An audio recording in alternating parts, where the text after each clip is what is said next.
Mon Seigneur et mon Dieu, je crois fermement que tu es ici, que tu me vois, que tu m'entends. Je t'adore avec profonde révérence.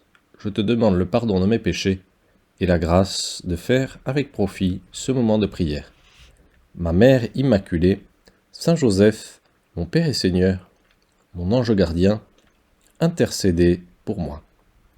Viens, Seigneur Jésus. Le jeune bienheureux Carlo Acutis était un jeune plein de rêves et qui savait voir en grand. Et cela se manifestait aussi dans des rêves plus simples, plus humains, pourrions-nous dire. Et effectivement, quand il était jeune, il avait une passion pour les animaux, et dans sa prière, il a demandé quelque chose d'original au Seigneur. Il a demandé, Seigneur, fais qu'un jour, j'ai la chance de pouvoir voir des dauphins. Incroyable. Et un jour, effectivement, sa prière a été exaucée. Alors qu'il allait faire un tour en bateau avec son grand-père, ils ont été entourés de plein de dauphins. Et le jeune Carlo a pu enregistrer avec sa caméra ce grand moment de bonheur d'une prière exaucée. Il faut oser demander au Seigneur des choses. C'est cela la foi, une foi concrète. Il ne faut pas croire que le Seigneur se désintéresse de nos problèmes et de nos rêves très humains. Non, au contraire, il se réjouit avec nous de nos passions, de nos rêves, et il partage avec nous aussi nos plus grands désirs. Et aujourd'hui, dans l'Évangile, nous pouvons voir l'exemple de deux personnes qui ont su toucher le cœur du Seigneur par une demande très simple, une demande aussi assez matérielle, mais un peu plus importante que le rêve du bienheureux Carlo. Effectivement, le Seigneur marchait en Galilée, et il y a deux aveugles qui commencent à le suivre, et à crier, nous dit l'Évangile, à crier derrière lui, « Seigneur, fils de David, fais que nous voyions ». C'était deux aveugles qui ont cru que Jésus-Christ, ce prophète dont ils avaient entendu parler, ils ont cru qu'il pouvait leur rendre la vue. Et Jésus, alors, qui ne voulait pas trop être encore remarqué, il les fit entrer dans une maison, il leur toucha les yeux, il leur demanda aussi quelque chose qui peut nous faire réfléchir. Est-ce que vous croyez que je peux faire cela? Et les aveugles disent, oui, nous croyons. Quand Carlo Acutis demande au Seigneur de voir des dauphins, il y croit profondément, il sait que le Seigneur va l'exaucer. Bien pareil pour ces aveugles qui demandent au Seigneur bien l'impossible, mais tout en croyant que c'est dans ses pouvoirs. Quelle foi nous enseigne, nous montre ces deux aveugles? Car humainement, c'est impossible, c'est absolument impossible de guérir de la cécité. Quand deux personnes sont devenues aveugles, on le sait, il n'y a pas de retour en arrière possible, il n'y a pas de récupération humainement possible, c'est définitif. Et pourtant, eux ne se laissent pas abattre, ils savent que le Seigneur peut faire cela. Et ils disent, oui Seigneur, nous croyons que tu peux nous rendre la vue. Et Jésus leur dit cette phrase extraordinaire qui peut nous faire beaucoup réfléchir sur notre foi, que tout se fasse selon votre foi. C'est-à-dire, vous y croyez, et donc, vous allez l'obtenir. Vous me l'avez demandé avec foi, je vais donc vous le donner.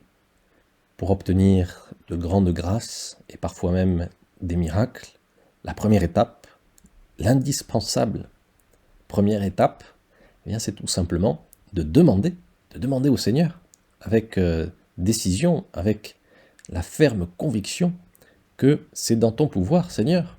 Et normalement, si c'est une chose bonne, si c'est une chose qui rentre dans les plans de Dieu, bien le Seigneur se fera un plaisir de nous exaucer, Mais combien de fois, Seigneur, parfois tu ne peux pas faire de miracle dans notre vie parce que tout simplement, nous oublions de te demander.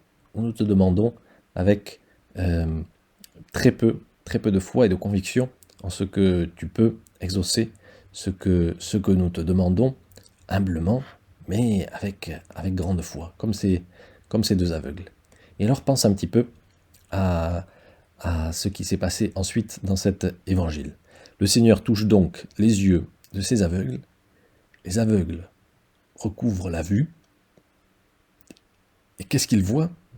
Le Seigneur Jésus-Christ, le Fils de Dieu. Ils voient le visage de Dieu, le visage de la miséricorde divine. Ils avaient simplement demandé de retrouver la vue,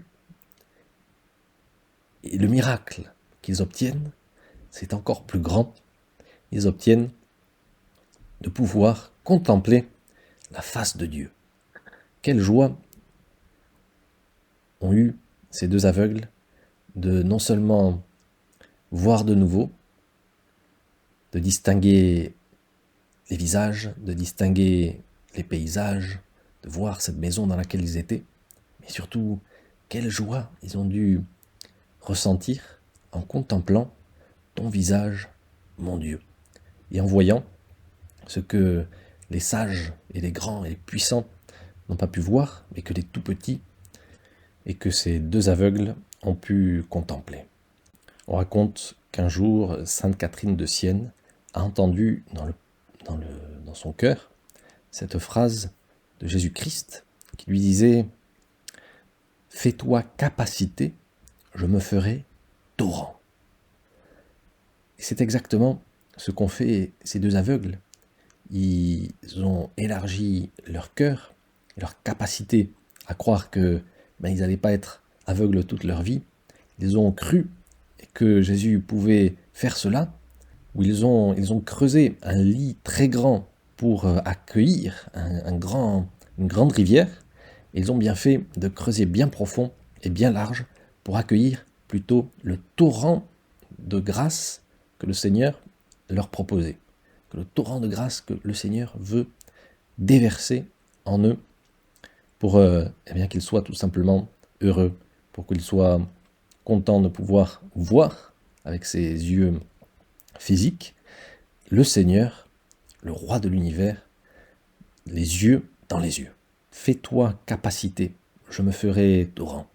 Et nous pouvons nous demander, Seigneur, si est-ce que simplement nous te demandons très souvent des grâces, des miracles, et des choses très matérielles aussi. C'est bon de te demander des choses très matérielles, Seigneur. Fais qu'aujourd'hui, les personnes que je vais rencontrer me traitent bien. Fais qu'aujourd'hui, cette personne avec qui j'ai un peu plus de mal au boulot, soit gentille avec moi. Seigneur, je te demande que telle personne guérisse dans mon entourage, que cette épidémie du Covid finisse, que ce confinement se termine le plus vite possible. Des grâces qui peuvent nous paraître matérielles, mais tout ce qui nous préoccupe le Seigneur, et il est disposé à nous faciliter la vie par ces miracles. Alors nous sommes en ce début d'Avent, mais aussi nous sommes dans la neuvaine à l'Immaculée Conception. Et Notre-Dame aussi est cette intermédiaire des grâces du Seigneur, et elle aussi, elle est toute disposée à nous inonder des grâces de son Fils. Et la semaine dernière, nous fêtions Notre-Dame, Notre-Dame de la médaille miraculeuse de la rue du Bac, et Sainte Catherine Labouré, quand elle a vu la Sainte Vierge la dernière fois, en décembre de 1830, il y a 190 ans, elle a vu la Sainte Vierge avec ses rayons qui partaient de ses mains et qui symbolisent toutes les grâces que la Vierge nous accorde. Et la Sainte Catherine Labouré a vu aussi qu'il y avait certains bijoux, certaines pierreries qui étaient dans les mains de la Vierge, mais qui ne brillaient pas. Et alors Sainte Catherine Labouré a demandé à la Vierge qu'est-ce que ça signifiait. Et la Vierge a dit « Ces pierreries qui restent dans l'ombre figurent les grâces qu'on oublie de me demander. » La Vierge met toutes ses joies à nous donner ces grâces en abondance, comme son Fils. Peut-être que Jésus n'a pas pu faire tous les miracles qu'il voulait quand il était sur cette terre, tout simplement parce que certaines personnes n'ont pas osé, n'ont pas cru, n'ont pas voulu lui demander en pensant peut-être qu'ils allaient déranger Jésus. Mais Jésus, il aime être dérangé pour bien nous accorder ce que nous croyons qu'il est capable de faire. Alors avec la Sainte Vierge, nous allons, Seigneur, te demander d'innombrables grâces en ce jour, en ce début d'Avent. Alors comme Carlo Acutis, oseras-tu demander au Seigneur de voir des dauphins? Et plutôt comme ces aveugles, oseras-tu demander au Seigneur de te guérir? Oseras-tu lui demander de pouvoir contempler son visage? Je te remercie, mon Dieu, des bonnes résolutions, des actes d'amour et des inspirations que tu m'as communiquées dans cette méditation. Je te demande de m'aider à la mettre en pratique. Ma Mère Immaculée, Saint Joseph, mon Père et Seigneur, mon ange gardien, intercédez pour moi.